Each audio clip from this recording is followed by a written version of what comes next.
So I just start talking. Okay, right. Well, welcome. Good afternoon to everyone. It's great to see everyone here at the second International Working Class Conference 2021. Just a little bit of housekeeping. I'm Kevan Thompson. I'm chairing today. I've got the privilege of doing that. I am a retired teacher after 37 years of teaching. Being the son of a miner, becoming an artist wasn't a problem. So I had to get a real job, if you call teaching a real job. I'm an educationalist, hill walker, cyclist, and I'm now an artist, and I've never stopped learning. This space has, over a relatively short period of time, become valuable beyond words. I mean, the presentations we've had so far today have been wonderful. It allows working class academics to share their thoughts and experiences in a safe environment and a space where they can feel they're safe, treated with value and equality. And I'm delighted to take part this year and act as chair, to be privileged to introduce you to a group of people who would like to share their thoughts and experiences, which highlights their commitment to make sure they can tell their own stories and that their own voices are heard. I'd like to introduce you to Anastasia, Clive, Rebecca and Dan and Jamie. I'm just going to begin with a little bit of information about Anastasia, who we've met quite a few times via Zoom over these last few months. Strange way to live, I must admit. Anastasia is an associate professor of sociology at Middlesex University. She's a senior fellow of the Higher Education Academy.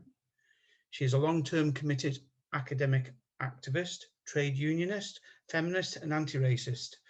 She is an interdisciplinary critical scholar whose work engages with global research in the humanities, social sciences and the arts, widely publishing this work in pursuit of a public sociology which is inclusive and impactful.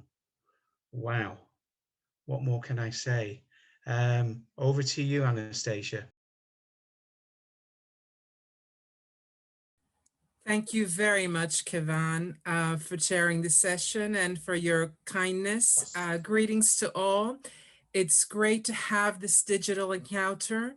I am beyond delighted to be participating in this compelling conference and would like to thank the organizers and all the fellow volunteers for the extensively amazing work and time that has gone into putting together 2 fantastic days of nonstop working class scholarship and working class creativity.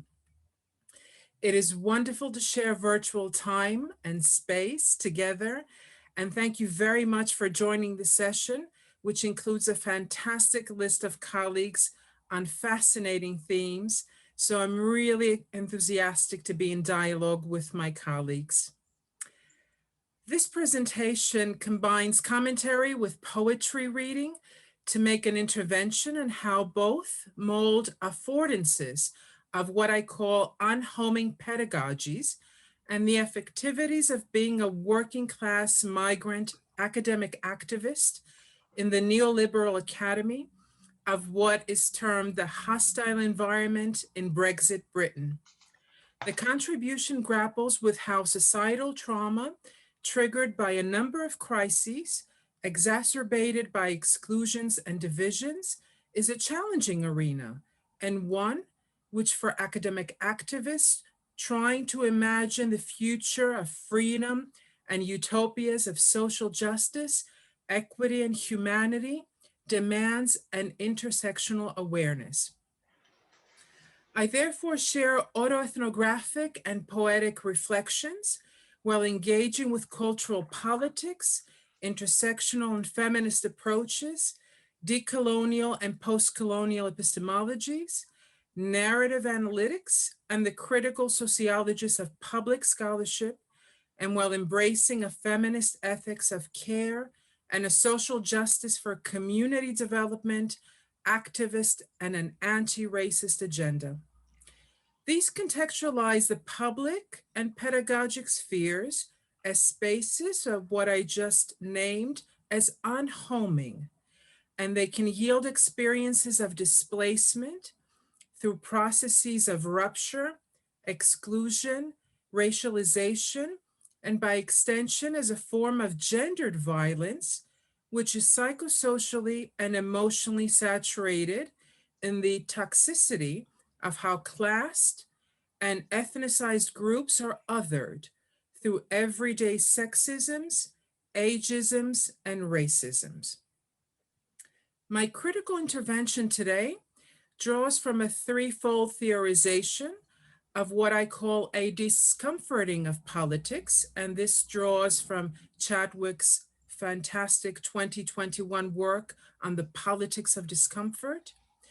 It bridges liminal affectivity, what Werners and Husnicks call affective liminality, and it interrogates a radical praxis of the human condition going all the way back to Arendt in 1958. So as a form of a feminist affective radical praxis, I am engaging with discomforting politics as an integral component to the development of alternative feminist knowledges.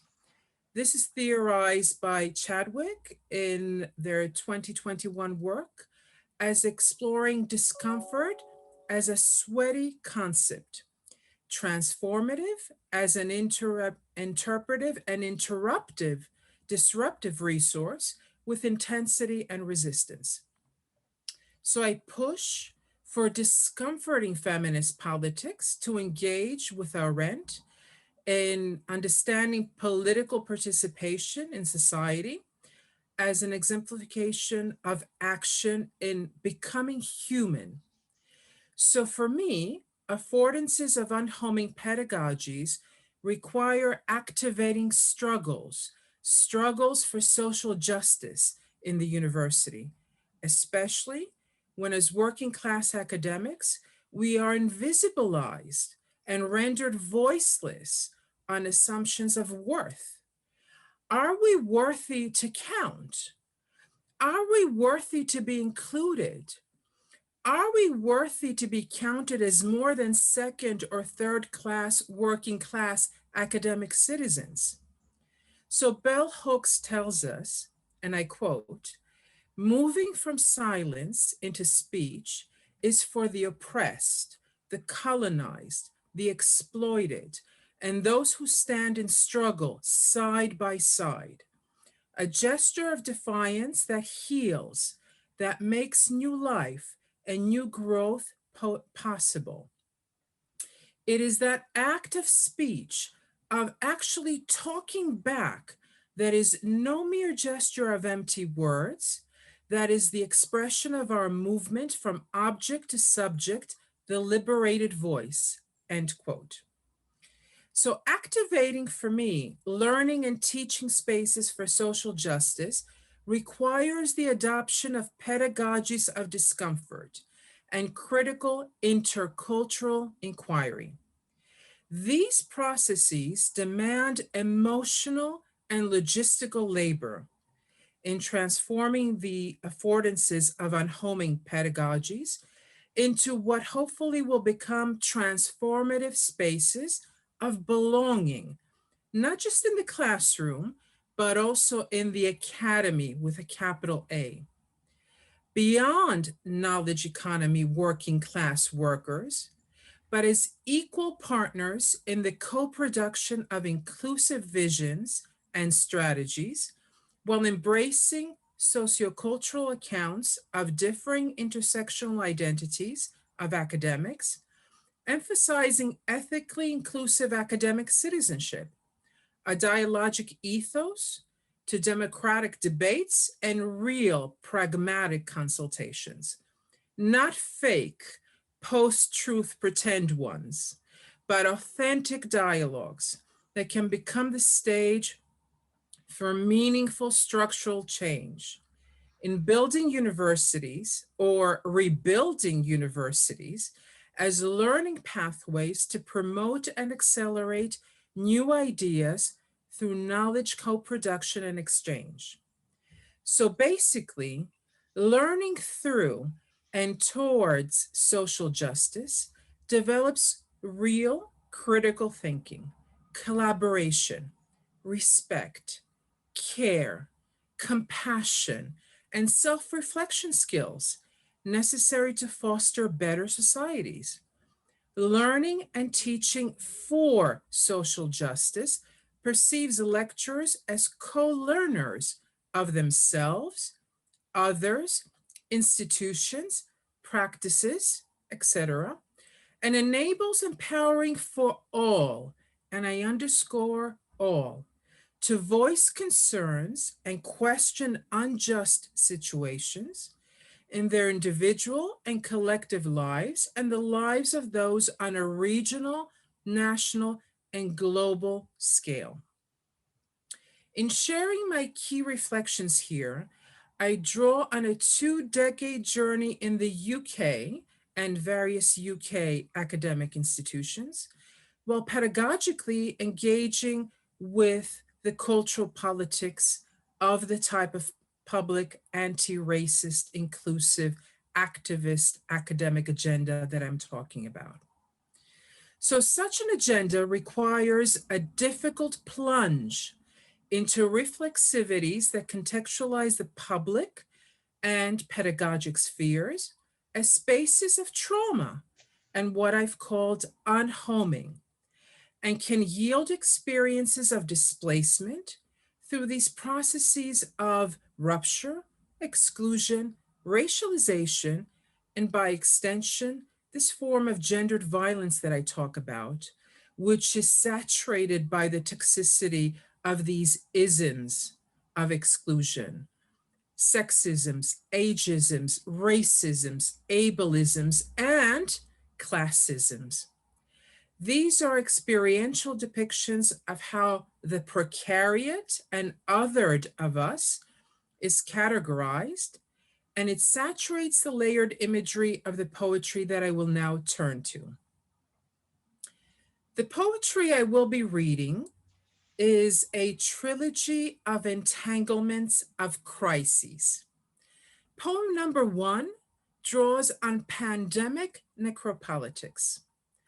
Poem number 2 explores multiple borders as necropolitical zones of exception. And poem number 3 contemplates academic lives in ruins. They are currently in press and commissioned by both European and North American outlets. The trilogy I will be reading is a reflectively ekphrastic stance on several pandemics, inclusive that of racisms, xenophobia, patriarchies, and the necropolitics of states. So a collegial warning for self-care and departure if any of the poetic depictions might become too distressing for you. Poem number 1, Ruination. Illusory impostor, magician of the night, glistening redemption, the rebirth of their chaos. Ruminations of their silent complicity sizzle in the breathless dusk. Sweet deceit, the moments I am undone. Morsels of misery, like the social enterprise conceived through the vacuum planned in the absence of hope. Have you whispered to the dragonflies to surrender their flames? Ruinations everywhere I glance, and the mystery of your embrace escapes my memory. Unraveling the rumor of the fantasy they left behind has engulfed the dream in yellow dust. Echoes evaporating in the shadows behind the tracks. Have you pleaded with the nightingale to wake up its muse? The silence shivers as the wind caresses the valley of the temples they built. The tethering of my existence torments the broken fences. Silent spectators are free again. Scrambled secrets, stories of suffering my mother denied. Evolution of deception in every lullaby she whispered, taming the shame and feeding the cauldron of honor. In the name of all those martyrs, her labyrinth of lies has been refuge. Launching of cries of liberty will not bring them back. When can we conceal all the pain remembered in marble? Cold humiliation of stone is the history the few wrote. Ruinations you mend with the touch of your smile, descent and the balance behind. I remain undone in a sanctuary made of sand. Poem number 2. Dazzling diasporas, luminosity of longing and belonging to resist. I remember, through the peering of those hands of toil, strong and determined, with islands of brown flecks, like the remains of coffee grains, the one's grandmothers, like the new Pythias on lethargic Sunday afternoons, would turn into cinematic escapes of lives lost in the lands of sweat and regret. Shimmering stories of struggle and suffering survival. There is more to adore than the nation in exile. Egregious entrapment, the bordering of minds. Freedom at the edge of peril in the abyss of sameness. Unlearning the yearning in the glass cage. Fragments, the pieces of our history, piercing the smoky peaks, displaced leaders from worlds apart. I remember those shivering nights, disappearing shadows, damaged dreams, wasted on bus stops, with looks of puzzling dismissal, when automotion, like tormenting tornadoes, is a vicious exclusion.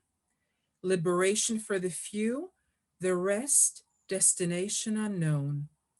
Broken promised land, amplified screams, rapture, the ethical allyship, exposure, erasure, exquisite and enticing.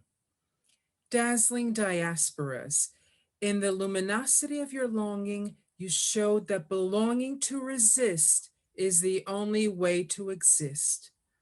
Dismantling the pieces I am, those others are my brothers, sisters, with bodies covered in honor and shame. When you tell me it is your choice, then I can only rejoice. Magnificent, the gaze of justice. Existential demise, the serpent's sour milk. They call them femonationalist, oppressors complicit in their stigma, with homonationalist figurations of fear. Borders of burden, hollow temporal caveats. I am woman, and who am I to deny the womb? They can only be love, but for all. Stateless souls, dehumanized to the core, your muzzles locked to the bone. Let me be your voice. One is the golden heath for all, land of honey and sun, raised through the shards of shattered glass. Dystopian polarizations, venomous streaks, bountiful of the ministry's hatred composed, the sermons we silenced in sorrow. I seek to forget, displacements perpetual, the journeys of strangers within. Swept across the millennia, songs of liberation, and the ghettos have rekindled, transgressive imaginations evaporate. Dancer in the night, a crypt will give you shelter. Dazzling diasporas, in the luminosity of your longing, you showed that speaking truth to power is the only path to follow. I seek to reconcile. Nebulous nemesis, your noxious nationalisms, woven into dusty notebooks, denied workers of the world, blood coursing through the foundations, colossal monuments, fickle civilizations of the disgraced human condition. I seek to expunge gripping ethno-nationalisms, liquefied livelihoods, at the shores, devouring legacies of peoples united.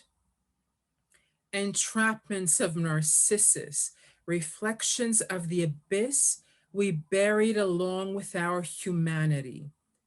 Enduring alliances can only withstand temptress envy, bitter caress their embrace of betrayal.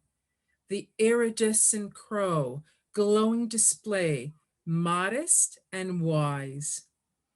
Dazzling diasporas, frozen hearts in the mercy of the rising moon, fleeting spirits tamed by magical frontiers.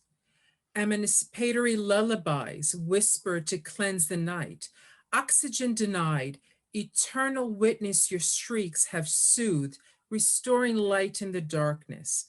Audacity of purity, a helix uncontrollable of rage, the diasporic, kaleidoscopic freedom from the shackles of your nations.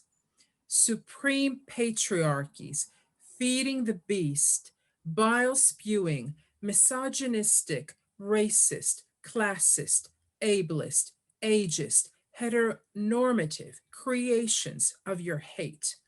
Sanitizing their filthy legacies will not resurrect the dead. Speak their names. Walls have crumbled